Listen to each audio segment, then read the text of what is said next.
vamos a dar inicio a este segundo seminario de difusión de resultados de este proyecto de indicadores de vivienda, ¿no? Para renta y venta. Ya se está por cumplir un año sin terminar. Quisiéramos agradecerle mucho a los compañeros que nos van a hacer el favor de hacer algunas presentaciones, ¿verdad? El registro único de vivienda, la joven Karen Campos, compañero Mauricio Espinosa Martínez, Mauricio y el compañero Alejandro Martínez López, también a la compañera Marisa González Guzmán de la Sociedad Hipotecaria Federal, y al compañero que nos acompaña de la institución financiadora del proyecto, que es el ministro, ¿verdad? El compañero Ricardo Rodríguez López. Vamos a dar curso a las presentaciones, ¿verdad? Porque son las de mayor interés, ¿no? De todo lo que han venido construyendo, de todo lo que se ha venido construyendo, que es una cantidad de resultados muy grandes, y después pues tomaremos algún tiempo para las preguntas que ustedes tienen o comentarios, ¿verdad? O interés en conocer más, ¿verdad? Los estudiantes, pues con la intención de que no solo lo conozcan, sino que puedan incorporarse a los trabajos. Pero una de las razones básicas, ¿verdad?, que tienen los fondos sectoriales al financiar la investigación es preparar a los jóvenes para poder atender diversas necesidades que se tienen en el Estado, ¿verdad? Porque finalmente, nos parezca o no nos parezca, tenemos que atenderlas, ¿verdad? Puesto que nosotros vivimos y somos usufructuarios del mismo, ¿verdad? Entonces, los fondos sectoriales han venido haciendo un trabajo muy importante para preparar los recursos humanos, ¿no?, del futuro que van a estar atendiendo estos recursos. Muy bien, compañeros, pues damos inicio.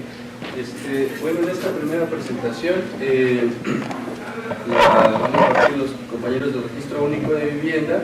Entre los tres nos van a presentar cómo hacen ellos una estimación de la producción de vivienda y aplicación de métodos espaciales para la valoración del entorno, que son dentro de los trabajos que hacen en el Registro Único de Vivienda. Pues adelante.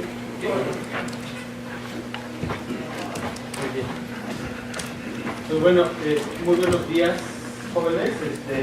Gracias por la invitación, gracias a la Universidad de Chapingo, ¿no? Nosotros somos del Registro Único de Vivienda. Mi nombre es Alejandro Martínez, un par de compañeros adicionales de registro, y bueno, también a nombre del director general, pues, bueno, estamos y con el apoyo de él, también dando conferencias y compartiendo cosas que hacemos dentro de otras actividades en el registro. En este caso, bueno, traemos dos temas que nos parecieron de relevancia para el seminario. Uno es la estimación de la producción de vivienda, y voy a hacer una pequeña introducción, por qué es importante para, pues no solo para el RUC, sino también para la industria, que es la parte que a mí me va a tocar exponer. Va a ser más de exposición de resultados de esta presentación. El método que se ocupa es un método que fue, pues, desarrollado en el 88, un método, digamos, moderno, no paramétrico de regresión, ¿no? Un poco diferente a lo que pueden ver con los modelos AIMA o con los modelos de promedios móviles, ¿no? Y bueno, lo ocupamos para hacer la estimación de la producción. Y bueno, posteriormente va a haber un apartado adicional dividido en dos de métodos espaciales para la valoración de Karen y Mauricio van a exponer qué se hace en el RUC con respecto a ese tema. Bueno, antes de pasar, a cosas que ustedes van a conocer y un poco ya la estimación per se, ¿por qué es importante la estimación de producción de vivienda en México, ¿no? Y más desde la perspectiva de industria, ¿no? Porque sabemos qué esperamos en el futuro acerca de cuánto se va a construir al final del día. La producción, y lo vamos a ver un poquito más adelante, Bueno, esta es un poco la agenda. Este slide ilustra, yo creo que muy bien, los distintos momentos de la evolución del ciclo de vida de la vivienda, ¿no? Empieza con el registro, en donde esa es la definición formal del registro, quedan documentadas formalmente las características de un proyecto. Pasa el tiempo, imagínense esto, ¿no? En la parte de abajo lo que se quiso mostrar es un poco el paso del tiempo desde el registro, el inicio de la verificación. En el inicio, la definición nos dice que inicia la construcción y se pagan los aranceles de verificación. ¿Para qué se hace una verificación de vivienda? Nosotros estamos muy vinculados al Infonavit. El Infonavit, ustedes han escuchado hablar de él, ¿no? Yo creo que la mayor comercializadora de vivienda en el país. Y lo que busca a través de la verificación es verificar, para la redundancia, la calidad de la vivienda. Entonces, bueno, en esta etapa es cuando se inicia toda la verificación. La habitabilidad, pues bueno, la obra se concluye y el producto está terminado al 100% y además cuenta con los servicios básicos. Este es el punto en donde nosotros tratamos de hacer una estimación porque, bueno, dependiendo de ello, dentro de otras cosas, podemos apoyarnos directamente al Infonavit a algo que le llaman su plan anual operativo o sus metas. Ellos tienen que llegar a ciertas metas de colocación de vivienda. ¿Para qué? Para todos los trabajadores que cotizan en el Infonavit. Entonces, bueno, por eso se vuelve muy relevante y, bueno, al final se tiene la originación o la venta, ¿no? Se vende a través de un préstamo hipotecario o una venta directa. Si observan, digamos, estos 4 momentos, pues bueno, estamos viendo de una vivienda, imagínense la iniciando en el registro, pues bueno, se va observando al paso del tiempo. Y eso es lo que interesa, ¿no? Entre el registro y la verificación, dentro de otros estudios que hacemos, hay algo que le llamamos los días de preparación, ¿no? Que se tienen, porque bueno, aquí se registra y se prepara toda la parte documental, del inicio a la producción se construye, ¿no? Y ahí estamos midiendo y observando mucho los tiempos, ¿no? Ustedes como estudiantes seguro han revisado, ¿no? Distintos modelos. El de regresión es uno de los más populares, ¿no? El que más se utiliza, y de los más fáciles tal vez de estudiar. Bueno, aquí utilizamos un método de regresión para observar ese fenómeno y bueno, tiene la característica de ser una serie temporal, ¿no? Esta variable que nos va diciendo mucho sobre el comportamiento. Y bueno, lo que hacemos, y bueno, esa pequeña introducción, hablo muy particularmente de este momento, el periodo de la habitabilidad. También hacemos estimación de los inicios y también hacemos estimación de registro, pero el interés es diferente. Para la industria y para muchos actores en el país, la producción es un tema crucial, porque tenemos suficiente oferta para la demanda o no, y eso pues, alerta prácticamente a todos los jugadores, ¿no? Desde Sociedad Hipotecaria Federal, ¿no? Y nuestra compañera hasta, pues, bueno, el Fobiste, Infonavit, bueno, los distintos órganos nacionales de vivienda. El registro, solo como un paréntesis, hacemos y hemos hecho últimamente pronósticos utilizando la misma técnica, que vamos a ver un poquito más adelante, pero eso ya de manera interna, porque bueno, el RUF tiene su principal ingreso a través del registro de la vivienda. Se registra la vivienda y se paga, ¿no? Hay un fee por ese registro. Bueno, para nosotros, para el tema del ingreso, pues es fundamental cómo vamos con respecto a los ingresos. Entonces, bueno, un poco, pues bueno, recordar que es una serie de tiempo, ¿no? Una secuencia de medidas recolectadas de una misma variable en el tiempo, ¿no? Hechas regularmente, tomadas en intervalos regulares y de acuerdo al tiempo en el que ellas ocurran. Digo, con esto quiero decir que hay una idea de orden dentro de la serie. Aquí lo tomamos así. Las razones por analizar una serie temporal pues, son diferentes, ¿no? Una es la predicción de valores futuros, que es el tema que hoy vamos a ver. Otra es pues, un control óptimo de un sistema, ¿no? O un mecanismo generador, digamos. Algunas características de las series temporales es que, bueno, las observaciones no son generadas de forma independiente, eso sí se tiene. La dispersión varía en el tiempo y, bueno, además de contar con componentes de tendencia y ciclicidad, ¿no? Ahora, uno de los modelos, digamos, para tratar de dar explicación a esto es los valores observados vistos como el tacto compuesto por una tendencia, una estacionalidad y una irregularidad, ¿no? Y eso lo vamos a ver un poquito más adelante. El modelo lo hacemos en R, ¿no? Lo corremos en R y los resultados se van a ver en R. Por ahí también tenemos una aplicación. La vez pasada ustedes presentaron algo en Shiny, ¿no? También tenemos por ahí un aplicativo, no público, ¿no? Pero sí vale la pena echar un ojo para ver qué es lo que hacemos. Muy bien. Ok, la tendencia es el componente, ¿no?, que representa el crecimiento o una determinación subyacente.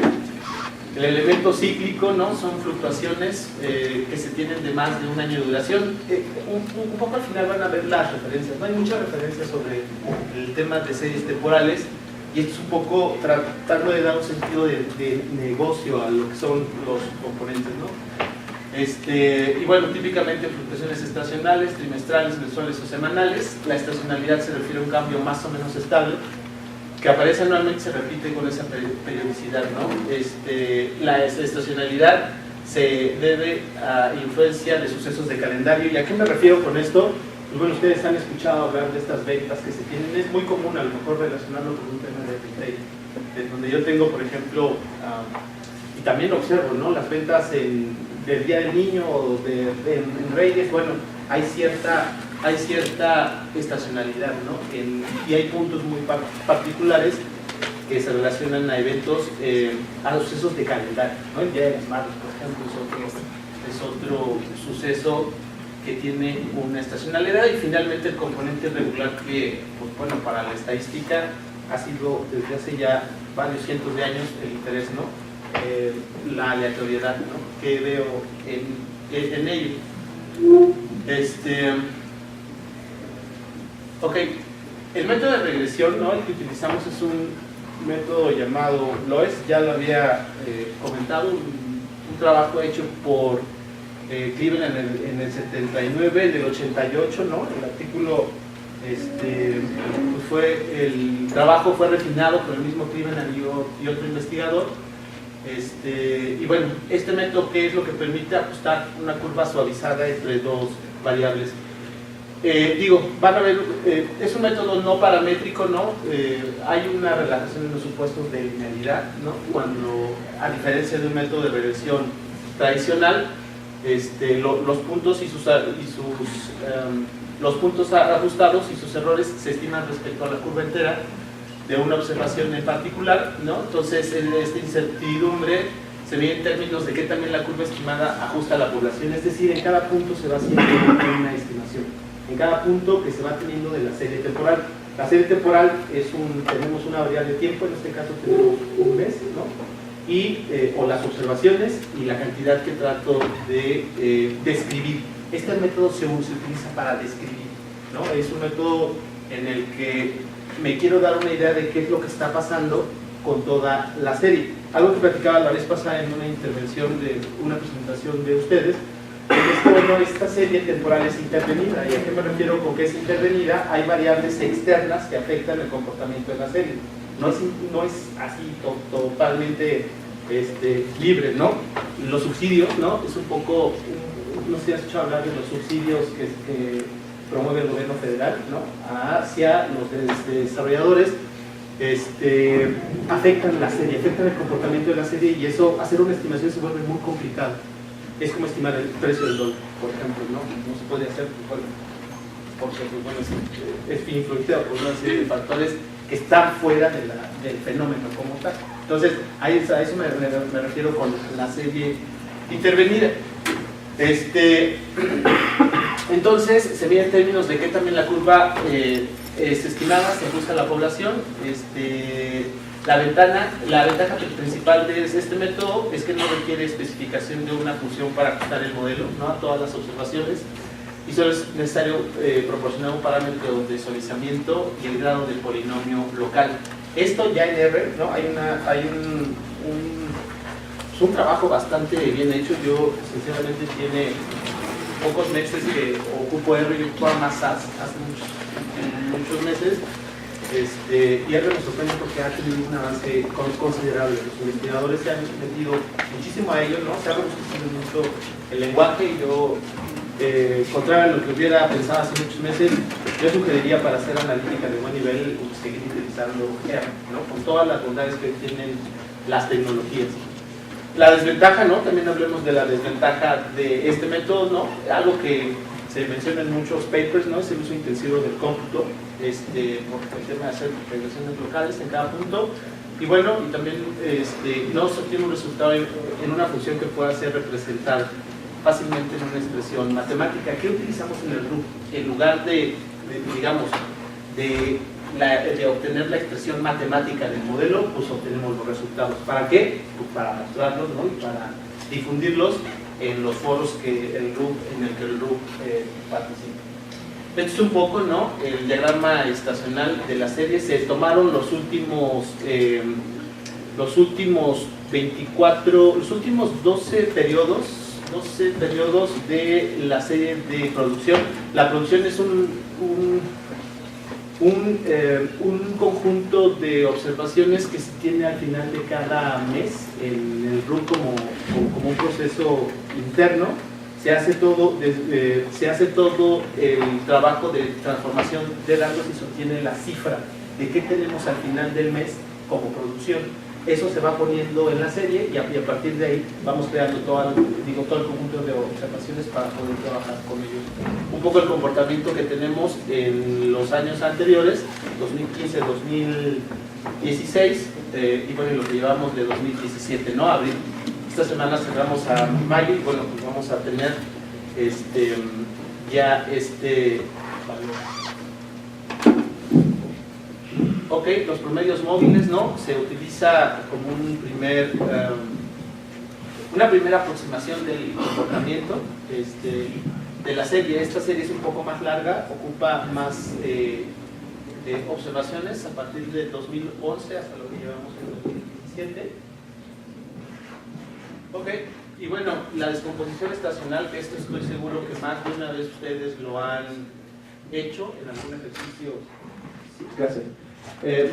Lo han hecho más de una vez en cualquier ejercicio de sus materias de estadística, ¿no? Donde puedo observar el dato como tal, ¿no? La estacionalidad, la tendencia y la aleatoriedad que yo puedo tener en una serie, ¿no? En lo que se compone una serie temporal.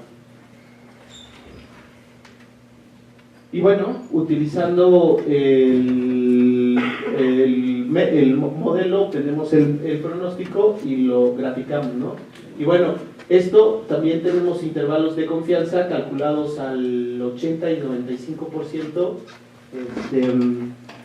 sí, 80 y 95%, y bueno, eso a nosotros nos sirve para tener un elemento de estimación, y empezarlo a socializar, ¿no? A comunicar con distintos actores en el sector. Y actores me refiero a los organismos nacionales de vivienda, los grupos desarrolladores, digamos, y hasta ustedes, las instituciones académicas. El portal es libre y pueden también tener acceso a este tipo de estudios o de trabajos hechos, ¿no? Y bueno, se obtiene la tabla de pronóstico como tal, ¿no? Lo que voy a tener o lo que nosotros estimamos tener de manera puntual como producción para el siguiente mes, y bueno, con un horizonte de 12 periodos, pues unos intervalos del 80 y 95%. Lo vuelvo a repetir, esto es una idea de lo que podemos tener para los distintos actores.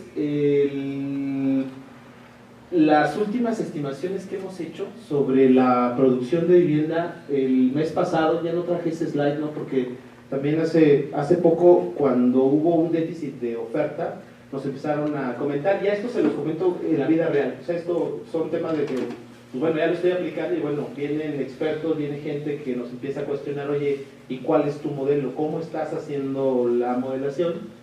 Tan solo hace un par de meses hicimos el comparativo de cuánto había fallado el modelo versus lo que habíamos estimado como producción y fue menos del 1%. Entonces, este modelo, bueno, fue un modelo tampoco que se llegó a la primera. En la vida real no se llega a la primera, se va haciendo una y otra iteración hasta que llegamos a un modelo un poco más refinado. Y bueno, se los comento porque esto se tiene en la vida práctica. Bueno, y del comentario de hace ratito, cuando nos llegan a preguntar sobre cómo estábamos haciendo el modelo, pues les pareció correcta la forma. Y bueno, de repente cuando hay algo que está fuera del contexto de un organismo nacional de vivienda, pues puede empezar, ¿no?, a cuestionar algunas cosas. Pero bueno, con la estadística, con lo que ustedes hacen aquí todos los días y con lo que vienen a estudiar, yo creo que siempre hay razones con metodología, ¿no?, demostrando que es posible tener una estimación, y a partir de ahí es lo que el modelo nos arroja, ¿no? También es algo que se ve influido, vuelvo a comentarlo. No es una serie que sea no intervenida, ¿no? Es intervenida por varios factores y hacer una estimación es no sencillo. No sé si tengan alguna pregunta hasta aquí o al final. ¿Sí? Muy bien. Bueno, pues entonces con esto concluimos al final, bueno, esta primera parte. Pasamos a todo el tema geoespacial. Dentro del Registro Único de Vivienda también tenemos un área de análisis espacial fuerte, ¿no? Los compañeros que van a pasar a continuación son parte del equipo de estos estupendos geógrafos, yo lo llamo así. Ellos son muy buenos haciendo su trabajo. Entonces, bueno, vamos a mostrar un poco el trabajo que también se hace en grupo.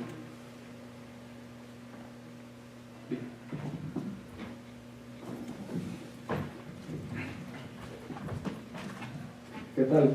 ¿Qué tal? Buenos días. Mi nombre es Mauricio Espinosa y bueno, yo soy geógrafo y pues les voy a mostrar también un poco de las aplicaciones de la geografía a la cuestión de la vivienda, a la cuestión espacial. Ahorita Alejandro nos mostró la cuestión estadística. Normalmente pues vemos gráficas, vemos tablas, pero con las tablas o con estas gráficas nos es difícil identificar en dónde ocurren las cosas. Entonces aquí es donde viene la cuestión geográfica, saber en qué lugar del territorio nacional están ocurriendo los eventos. Para lo que les mostraba Alejandro, por ejemplo, de los volúmenes de producción de vivienda, pues es necesario saber que no todos los municipios, no todos los estados tienen el mismo comportamiento. Entonces, el saber dónde pasan las cosas nos permite pues planear y tomar mejores decisiones. Les voy a platicar un poco de una de las primeras soluciones o uno de los primeros intentos, porque como hablaba Alejandro, pues las cosas no son que las haces a la primera, sino que tienes que ir ensayando hasta encontrar algún modelo que te sirva y que se apegue a la realidad. La primera aplicación que le dimos a la cuestión de la vivienda fue con el riesgo. ¿Por qué con el riesgo? Porque poner una vivienda en un lugar que no debe de estar, pues puede tener consecuencias, bueno, tiene consecuencias de hecho, tanto para la economía, para las personas, para el medio ambiente, para toda la sociedad en general. Entonces, utilizamos un concepto de lo que es el riesgo. El riesgo, según esta definición de CIFEN, que es Centro Internacional de Investigación del Fenómeno del Niño, pues nos habla que el riesgo se compone de dos factores, que son la amenaza y la vulnerabilidad. ¿Qué es el riesgo? Es una combinación de la probabilidad de que ocurra un evento. Entonces, ahora, ¿qué significa la amenaza? La amenaza es un fenómeno, sustancia, actividad humana o condición peligrosa que puede ocasionar la muerte, lesiones u otros impactos a la salud, al igual que daños a la propiedad, la pérdida de medios de sustento y de servicios, trastornos sociales y económicos o daños ambientales. Les voy a poner un ejemplo de amenazas. Por ejemplo, un fenómeno, un huracán. Un huracán es un fenómeno, entonces es una amenaza. Una sustancia puede ser a lo mejor los famosos ductos ahorita que estamos oyendo de Pemex en Puebla, si se saca mal esa sustancia, ¿no? Cuando están extrayendo la gasolina, pues si hay un derrame, esa es una sustancia que produce una amenaza.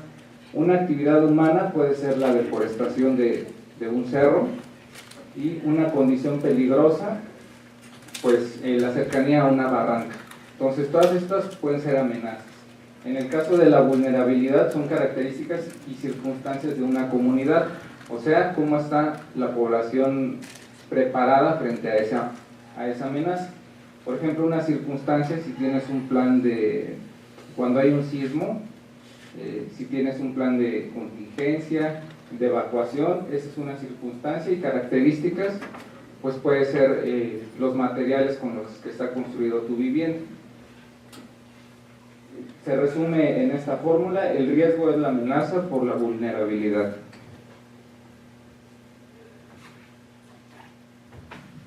Bueno, en el Registro Único de Vivienda utilizamos sistemas de información geográfica, que es un software que te permite georreferenciar, es decir, tener los fenómenos con una ubicación espacial.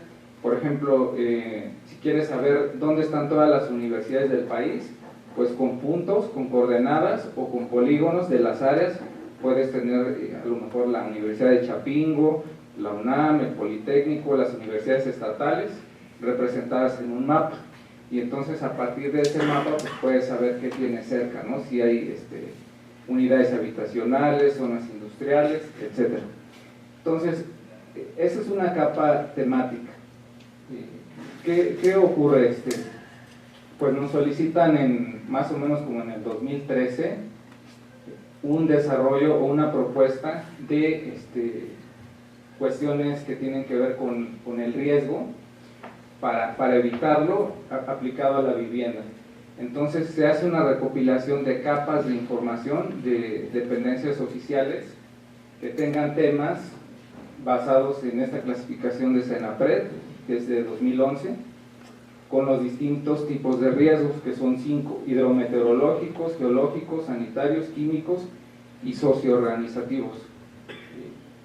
El ejercicio que hicimos fue con los primeros 2 tipos, que son los hidrometeorológicos y los geológicos, y aquí está una lista de las variables que se eligieron. Por ejemplo, el tipo de roca, la permeabilidad de suelo, las isoyetas, que son las líneas de lluvia, de precipitación, cuántos días de tormenta hay en un determinado lugar, cuántos días de granizada, si hay un huracán que pasa por ahí con frecuencia, qué tan cerca está de los ríos, etc. Entonces, a cada una de esas variables se les dio una ponderación y se relacionaron entre sí. Por ejemplo, aquí estamos relacionando las unidades de suelo, pues ustedes son expertos en esto, son diferentes tipos de suelo, y pues ustedes saben que, por ejemplo, cada suelo tiene distinta permeabilidad o tiene distinta aptitud. A lo mejor aquí en Chapingo le dan mucha importancia a la aptitud agrícola. En el caso de la vivienda, pues es la aptitud para que ese suelo permita la construcción, porque pues también ustedes saben que no todos los suelos tienen la misma firmeza para realizar construcciones. Y aquí se está realizando una comparación con la variable de inclinación de pendiente. La inclinación pues está medida en grados. Entonces, por ejemplo, si tienes el agua, pues todos tienen menos 100 puntos. Bueno, también eso se los tengo que comentar. Cada variable tiene un peso. La suma de las variables que les mostré anteriormente, que son estas, nos va a dar un resultado que va desde 100 hasta menos 100. Entonces, por ejemplo, si estás en un cuerpo de agua, pues de entrada ya tienes los menos 100, entonces ya no importa que se califique a lo mejor si hay días de tormenta o si hay está cerca de una falla tectónica. Por el hecho de que estás en un cuerpo de agua, pues ya representa un riesgo, entonces pues sería ilógico construir en donde hay un lago.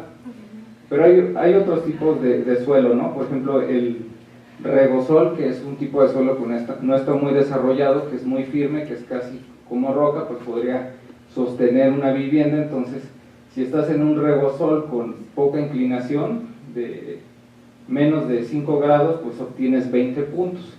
Entonces, así se hace la suma hasta obtener, les comentaba, una calificación que va desde 100 hasta menos 100, y se hizo una clasificación, se obtienen 5 clases.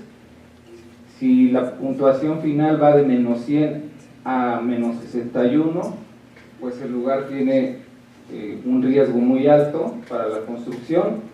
Si va de menos 60 a menos 21 alto, de menos 20 a 20 medio, de 21 a 60 bajo y de 61 a 100 muy bajo.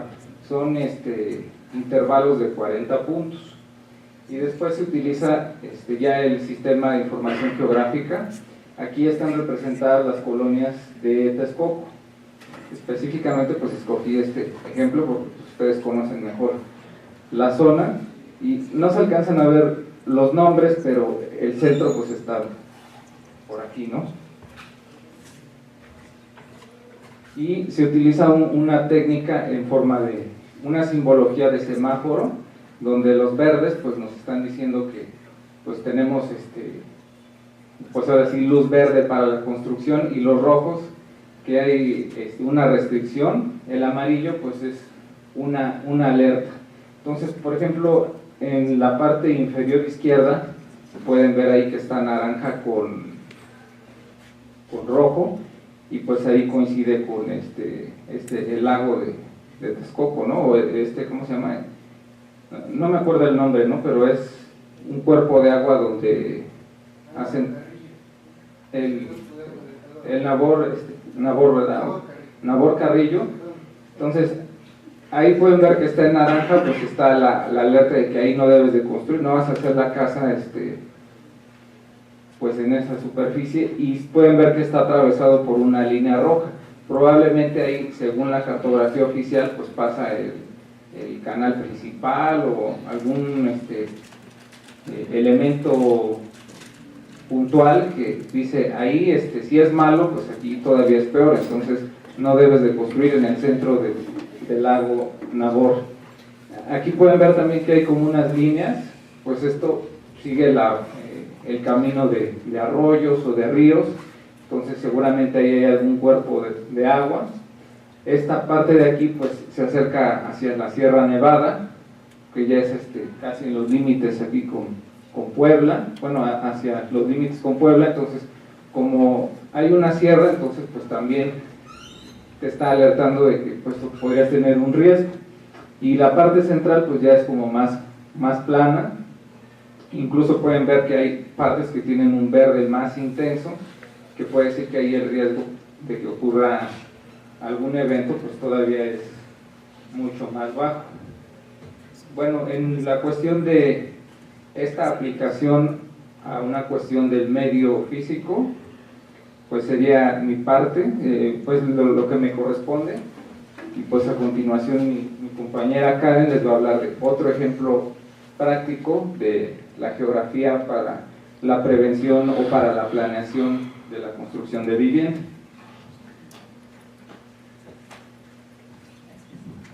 Bueno, yo les voy a exponer, soy Karen Ocampo, les voy a exponer como ya lo había mencionado anteriormente nuestro compañero Alejandro, existen subsidios. Los subsidios los da el gobierno federal y, bueno, depende de qué tan cerca estén los equipamientos o qué tan cerca están los equipamientos, y existen unos polígonos de contención urbana que se crearon a través de los empleos y para, justo como dice el nombre, para contener el crecimiento urbano. Entonces se les dan diferentes puntos que van de 0 a 100 puntos. Aquí nada más tomamos de 308 a 660, que son los posibles, porque existen otras cuestiones como ecotecnologías que a lo mejor no las podemos ver tan palpables en el medio físico. Entonces, bueno, ahí se consultaron, son los gobiernos de CONAVE 2015, son 660 máximo, y bueno, ahí incluyen unos que son 400 en un radio, la contención urbana, por ubicación, un centro de salud tiene que estar a 2.5 kilómetros, 40 puntos por una guardería y bueno, 40 adicionales por jardín de niños, los equipamientos que les mencionaba, que más adelante, en la siguiente, aquí te viene cuáles son la puntuación máxima, ¿no? Por polígonos de contención urbana, lo máximo que puedes tener son 400 puntos, que es el centro de las ciudades, por lo general donde hay más de 250 empleos, es donde existen los polígonos el mayor, los centros de salud que son 40, guarderías, jardines de niños, escuela primaria 40, igual, tienda de abasto, mercado 10, estación de transporte a 300 metros o 2 rutas de transporte, que bueno, cuenta con 25 puntos, la ciclovía 15 puntos, y bueno, cualquiera que tengas 3 equipos te dan 50, 2 equipamientos 39 puntos y 18, bueno, por un equipamiento. Cada uno tiene diferentes características, bueno, el centro de salud, guardería, bueno, ya sabemos cómo es. La estación de transporte tiene que estar a 300 metros. Estación de transporte puede ser paradero, ya sea que tenga estación, bueno, con cobertura, y bueno, la ciclovía.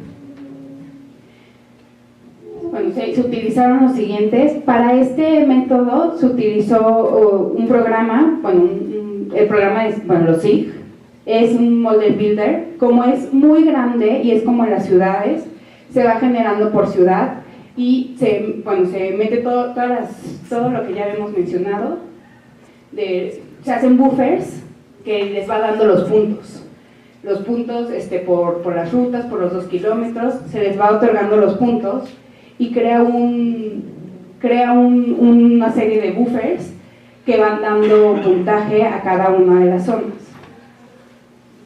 Aquí, bueno, es el estado de Aguascalientes. Como podrán ver, el centro es donde se encuentra, igual es de semáforo, donde se encuentran los mayores puntos, mientras que alrededor se encuentra, lo rojo es donde no se encuentran puntos. Aquí pues obviamente está vacío, entonces se encuentran 0 puntos, no se les da ningún punto.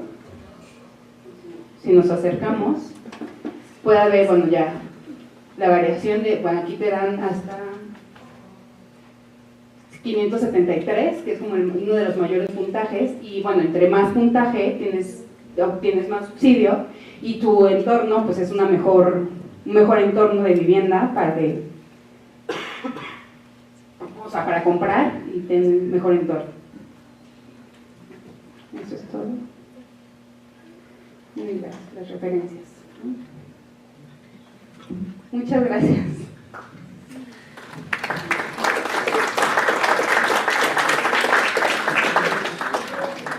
¿Tienen dudas? Deben de aprovechar aquí a los compañeros que están en estas exposiciones, ¿verdad? El trabajo que desarrollan allá en el registro único de vivienda. Maestra. ¿Se me olvidó tu nombre? ¿Yo? Ajá. Hola, Mauricio. Me nació la duda de cómo se dan los puntos. Vamos, entendí cómo se obtenían los puntos para calificar las viviendas, ¿no? Pero como que no entendí cómo se obtenían los puntos en parte. Si era, o sea, de manera subjetiva o como en esa tabla de... Sí, o sea, ¿por qué tal tipo de suelo tenía tantos puntos, no? Se hizo, bueno, no se incluye en la presentación, pero sí se hizo una investigación, ¿no? De cuáles son todos los tipos de suelo, cuáles son sus características y cuáles tienen la aptitud para la construcción. Entonces, les daba el ejemplo del regosol, ¿no? Se encuentra en la investigación que es un tipo de suelo firme, entonces por eso se le da una calificación positiva. A ver, pero ¿por qué no le das 30, por ejemplo? Bueno, porque está, digamos, dándole el peso para que sean máximo 100 positivos o 100 negativos. Vamos, Ajá, mi sí. pregunta es, ¿quién les da los pesos? Sí, en ese caso es subjetivo, ¿no? O sea, no es, porque como les comentaba, es un ejercicio, digamos, esto no está hecho, o sea, no hay antecedentes de alguien más que haya tomado variables y les haya dado este peso, entonces no se puede tomar una referencia de decir tiene que ser 20 puntos o tiene que ser 30. Lo que se buscó es dar o sea, darle su lugar como que ese elemento es importante o no es importante. De hecho, también si recuerdas, pues las categorías son cualitativas. En el momento que tú pones el riesgo es muy alto, pues puedes decir muy alto según quién, ¿no? O es el riesgo muy bajo, precisamente también por eso se usa una cuestión cualitativa, porque si te dijera el riesgo es de 75.32, pues entonces ahí sí me dirías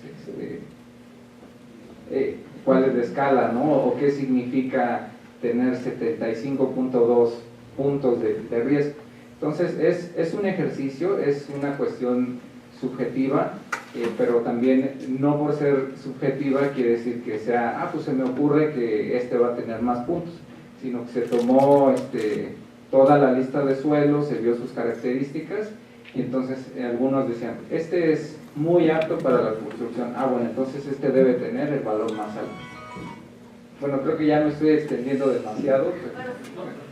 Bueno, y nada más digo, agregando un poco el comentario de Mauricio, o sea, también algo que hemos comentado y siempre lo comentamos en cualquier foro, ¿no? El hecho de que exista riesgo, o sea, la Ciudad de México toda tiene riesgo, tampoco es un alarmante, ¿no? Tampoco debería de ser un alarmante para la construcción, se levanta la mano. Lo que hace el RUF constantemente es mostrar lo que existe en el entorno respecto al tema geográfico. Ya en la parte operativa, ya al momento de construir, ya en lo práctico, ¿qué es lo que tendría que hacer un desarrollador si quiero construir en algún lugar y no va al agua, ¿no? A un punto extremo? Si quiero construir en Tizayuca, por ejemplo, ¿no? Sé que hay un conjunto de riesgos grande. Tengo que tener medidas de mitigación operativamente, porque si no, no construiría. No haría nada en donde hubo, pues en el Zócalo, ¿no? ¿Cómo voy a construir? Entonces, el hecho de que haya riesgo no es que sea malo, sea negativo. Hay una señal o hay una medida, ¿no? Lo que comenta Mau, una orientación básica de si es menos o si es más. Operativamente sí el desarrollador, y eso sí lo tendrá que observar los organismos nacionales de vivienda, tendría que tener medidas de mitigación para el riesgo de sismo, para el riesgo de inundación, para el riesgo, tenemos muchísimos casos, ¿no? Aquí les platicaríamos y nos pasaremos toda la mañana desde riesgos de inundación, riesgos de sismos, casos muy particulares que se atienden hoy en, Infonavit, en la vida real, en donde, eso lo comentamos. O sea, hubo una medida de mitigación, sí, pero tampoco fue suficiente. Entonces ahí hay que repensar si en ese tipo de suelo y en ese tipo de orografía o lugar se tiene que construir con base en la experiencia. Y es un poco, ¿no? El hecho de que se elige el riesgo para dar una medida de orientación, que sea malo o bueno, no. O sea, si hay riesgo, no es malo. O sea, hay riesgo, hay que mitigarlo. No hay que, esto de repente, y eso lo comentamos también con los desarrolladores, porque de repente, también tienen que ser muy conscientes, y los organismos nacionales, ¿no? Si hay que hacer algo, porque si es no voy a construir en el agua, por supuesto, no puede ser muy natural, pero hay casos, ahorita tenemos un caso en Tijuana, creo que es en el Barrial, ¿no? En Ciudad Juárez. Entonces, ya es una historia a veces ahí, de los casos que podríamos pasar un poquito a la mañana platicando, pero no sé si hay alguna otra, tengo un comentario, me van a permitir también. Claro. Tengo un comentario formal y uno informal. El comentario formal es que estas técnicas que utilizan los sistemas de información geográfica están basados en esos trabajos que hizo un físico, ¿verdad? Sati, ¿verdad? En donde, él hizo muchos ensayos acerca de la excepción contra las características físicas que las personas son capaces, no así sencillamente de detectar de manera inmediata. Entonces era toda una técnica, ¿no?, que le llama proceso geográfico analítico, que sirve para hacer estas ponderaciones, ¿verdad?, a través de matrices que les llaman de consistencia. Y la forma en realidad como lo hacen, y seguramente ustedes siguieron un curso, aunque quizás no así tan formal como, pero un curso en donde a quienes se les pregunta son a los expertos, ¿no? Oye, con esta pendiente y este tipo de suelo, ¿tú crees que tenga yo más certeza de con este otro y este otro? Y ellos van haciendo ponderaciones y se van creando esas matrices, ¿no?, que les llaman matrices de valoración, que supuestamente tienen ciertas consistencias. De hecho, cuando las construyen, ¿verdad?, y son perfectamente consistentes, para darnos cuenta de que, hay trabajo matemático atrás de estas cosas, resulta ser que cuando es perfectamente consistente, la raíz característica más grande de la matriz, ¿verdad?, de calificaciones, que generalmente va a ser una matriz cuadrada cuando se ordena de manera adecuada, la raíz característica más grande va a coincidir con el orden de la matriz, cuando tiene una perfecta consistencia. Cuando no, va a empezar a crecer la raíz característica. Entonces hay algo, hay matemáticas, ¿verdad? O sea, y física, ¿verdad? Acerca de estos procesos de percepción, ¿no? Pero ligados a cuestiones físicas, ¿no? Esa es una observación formal. Y una informal es esta, ¿no? A mí siempre me llamó la atención los que estudiamos cómo somos así fuertes, ¿no? Para calificar las cuestiones de los estudios, ¿verdad? Y sin embargo, yo hago a manera de broma esta, ¿no? ¿Quién hace una valoración cuando se va a casar? No sé si me explico. No, y es un proceso bien serio, ¿no? Súper serio. No, ni siquiera hacemos un mapa así que ya determina, ¿no? Más o menos ahí subjetivo. Bueno, perdón. Alguien que quiera hacer algún comentario, pregunta, jóvenes. Doctor, yo tengo una, bueno, de acuerdo a lo que usted nos está comentando de este proceso de matrices matemático, es concreto, es general y es inamovible, pero por ejemplo, las nuevas condiciones que se están presentando, tanto climatológicas como que modifican el medio ambiente, no afectan directamente a este cálculo matemático, o de qué manera se puede ver afectado en nuestros resultados, porque supongo que cada cierto periodo de tiempo se modifican. Sí, mira, ahorita que metes lo del cambio climático, hay que precisar que los climas sí cambian, pero no tienen unos cambios que sean de un día para otro.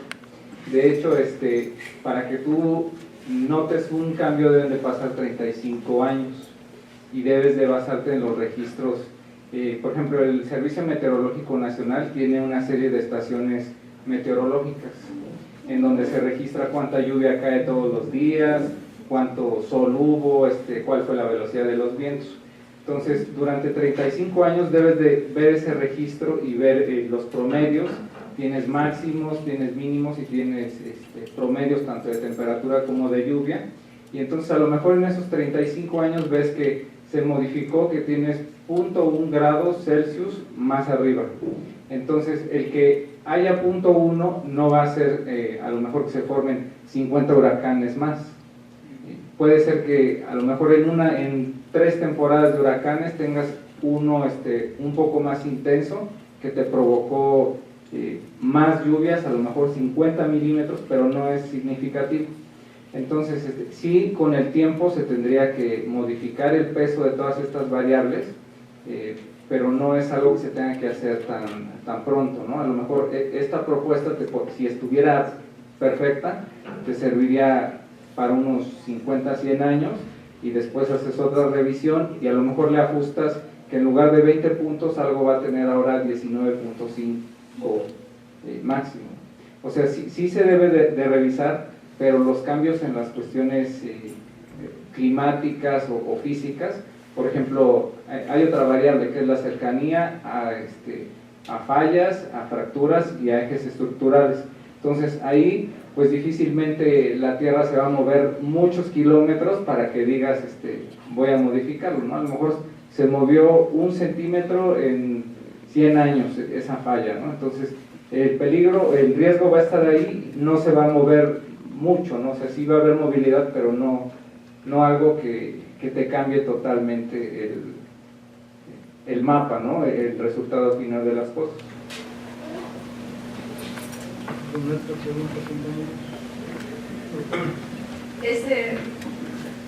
la primera pregunta es, el mapa que nos mostraron con esto de las capas ¿es nada más utilizando el tipo de suelo o ya metieron como una de las variables? No, ya son todas las variables. Ya se incluye, por ejemplo, la inclinación de la pendiente, la velocidad de infiltración, la cantidad de lluvias, si hay impactos de huracanes, etc. Ya son todas las variables.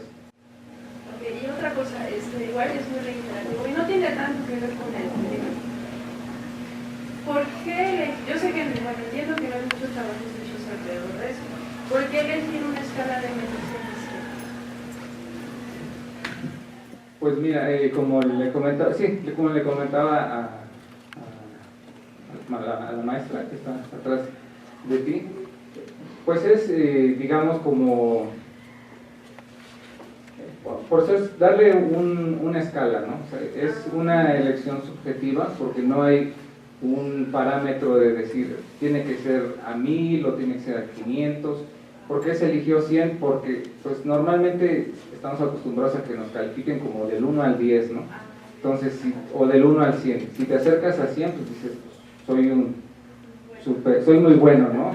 Si me alejo de ese 100, pues soy muy malo. Entonces, por eso se hicieron eso. Porque a lo mejor si el rango hubiera sido de 35 a menos 35, podría ser como más confuso, o no te da tanta idea, siento, en mi punto personal de ver, a que si te dices, en una escala de menos 100 a 100, tienes calificación de 40. Dices, pues pasé de panzazo. Ya, perfecto. Yo una última pregunta. Alejandro, Sí. ¿Puedes regresar? Claro. Es que yo cuando estudié, ahí no, en la que sigue, ahí, esa gráfica la obtienes con una sola instrucción en R. Sí. ¿Sí? Sí, es muy ¿Todo sencillo, lo hace? todo, absolutamente. Sí. Realmente, digo, ya no quise entrar en detalle, ¿no? Por supuesto lo voy a añadir a la presentación. A los muy técnicos, muy clavados, voy a dejar las librerías que se ocupan, la función, los parámetros, ¿no? Pues la idea es que sea transparente. Esto hasta la serie está pública. Yo creo que lo que sí falta mucho de repente, y estamos prontos a cerrar un convenio también con ustedes, con la Universidad de Chapingo como con otras universidades, para que puedan hacer estudios más profundos acerca de esto. Aquí, digo, casi somos toda la coordinación de datos del RUC, ¿no? De una sección de 60 personas, pues bueno, y bueno, estamos para todos, y de repente sí importa mucho el estudio, ¿no? De repente sí es fundamental que pues, haya el apoyo, ¿no? De la academia, haya, digamos, esta exploración adicional, porque bueno, ahorita tocamos solo uno de los tantos indicadores digo, y depende también nuevamente del foro, ¿no? Los días, por ejemplo, ya en términos de negocio, analizar los días que se tardan en la construcción en distintas plazas, aún no hemos llegado a esa relación entre los datos, pero hay infinidad de información que puede estar influyendo, desde los trámites que se puedan tener hasta un tema de delincuencia, hasta un tema de, no sé,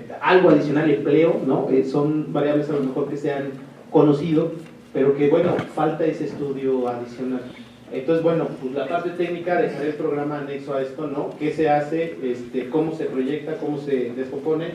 Y bueno, insisto, R ha sido, desde que lo conocí hace ya, pues ya hace muchos años que estudié, ahora sí ha tenido avances muy importantes. Estos estudios, el creador de este trabajo, ¿no? Ayer lo platicaba también, y lo tengo que mencionar, nosotros somos apoyados por un equipo analítico también, subcontratado, ¿no? Nosotros trabajamos junto con ellos hacen parte del trabajo, nosotros pues, también apoyamos, ¿no? Hay el autor de este trabajo, ahorita no viene en el documento, en el paper publicado en JSTOR hace muchos años, pero bueno, lo dejaré también en la presentación. El matemático que implementa esto en R tiene muchos trabajos sobre forecasting muy interesantes, ¿no? Estas implementaciones, cuando las vean, pues uno dice, ¿a poco con dos líneas de código se puede llegar a esto? Sí. Llegar a ello ya es otro tema, ¿no? Ustedes bien lo saben, ¿no? Hay todo un bagaje matemático, digamos, revisión de suposiciones, prueba de otros modelos, como se hace hoy, ¿no? No solo se probó este método LOES, ¿no? Se utilizaron caminatas aleatorias, regresiones, ARIMA, todo lo que ustedes ya saben. Digo, tampoco vine pues, a exponerle de algo que ustedes ya saben, pero bueno, se llega a esto, y también la idea es se expone, se deja, porque también es parte de la misión del RUC, ¿no? Somos una institución sin fines de lucro, que podamos ser apoyados, ¿no? Y podamos tener y dar esa transparencia al sector, porque es lo más importante que se debe de hacer, ¿no? No es algo subjetivo. Eso sí, pues, trae un modelo atrás.